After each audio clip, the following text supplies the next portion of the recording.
Always, whenever you spoke of Gary, people said, oh, the mill. Because that's why people came to Gary.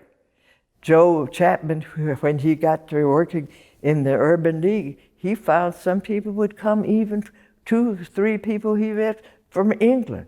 And then another person was from Germany, that they wanted to come to see what was happening with this mill and why they would be producing so much steel and how they did it, you know. And that's why they came. Louise was a friend of my sister-in-law, and she and her husband were, now Joe Chapman was Louise's husband. Now Joe, even in high school, I was a freshman, and I remember Joe, he was a senior, and he was helping to run the school newspaper, and he was always all up and down the place and all over the school. And everybody knew Joe Chapman, you know. But at any rate, Joe and his family, Louise, wanted me to come to help her move her family. I don't know how we're gonna move all of our stuff and the children, and we can't pay her, but she'll have time, and maybe we can give her a little money and she can run over to see Chicago. And that did it when she said, Chicago? Oh boy, about 1943 or 44, that's where we made that trip. And when we came into Gary, we were coming up 5th Avenue, and I was amazed. I looked out the car window, and there was tumbleweed blowing down the street. I said, this looks like the Wild West. I could see these sand hills that were between buildings, and I said, and it's so flat. I said, people had houses, but nobody had a house over 2 stories. And then I found out that everyone wanted to come to Gary because there was a mill.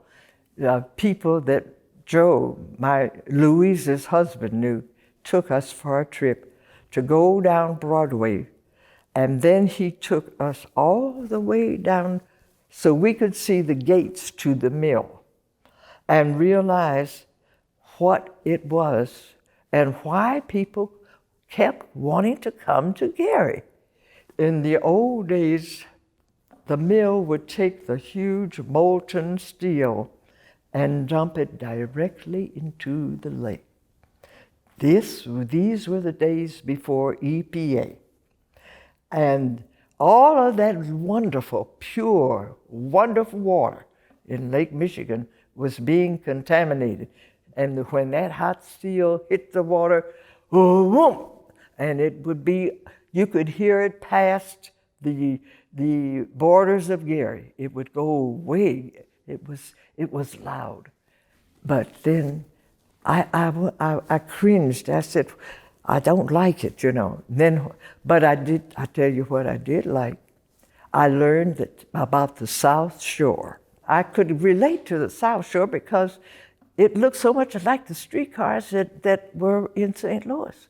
When I got on that South Shore, I looked out the window and there were some trees, and then past that canal, you could see pheasant. And I knew they were pheasant because my grandmother told me about the pheasant and how the beautiful feathers that they had. And I said you could see the colors of their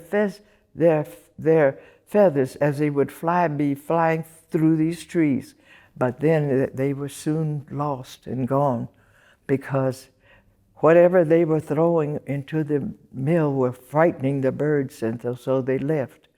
The pheasant weren't there anymore. I'm an old lady. I don't know when God will call me home. But as long as I can talk with young people and at least let them know that we are here on earth to help each other, but we must do it in a good way so that we don't destroy our earth. Our earth is beautiful. Even we must try to find a way to keep it. And in our keeping it and taking care of our earth, we can take care of each other too.